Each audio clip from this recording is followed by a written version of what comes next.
এই রান্নাটা গতকাল করা হয়েছিল, তো রেসিপিটা আজকে দেখিয়ে দিলাম। গতকাল টাইম পাইনি তাই চিলি পনির করা হয়েছিল। 250 গ্রাম পনির কিনে নিয়ে এসে তার মধ্যে সব রকম মশলা আপনারা দেখতেই পাচ্ছেন দিয়ে মিক্স করে কর্নফ্লাওয়ার দিয়ে, হলুদ দিয়ে, লঙ্কা গুঁড়ো দিয়ে ওটাকে তেলে আগে ফ্রাই করে নিয়েছি, ভালো করে কড়া করে ফ্রাই করে নিয়েছি। পনিরটা ভাজা হয়ে গেল, এদিকে আদা রসুন কুচো করে মিহি করে পেঁয়াজটাকেও বড় বড় করে কেটে নিয়ে তারপর পেঁয়াজটাকে করে হালকা করে তেলে ভেজে নিয়েছি।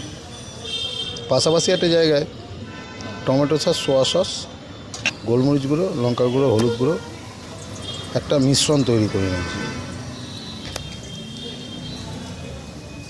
ক্যাপসিকামটাও ভেজে নিলাম। সবই হালকা হালকা করতে হবে, কেন ওটা তো আবার হালকা করে তেলে এই জলেতে বয়েল করতে হবে। তো আর একটা পাত্রে কর্নফ্লাওয়ারটাকে প্লেন সাদা জলে গুলে নিয়েছি, ওটা থেকে তেলে ফ্রাই করে নিয়েছি।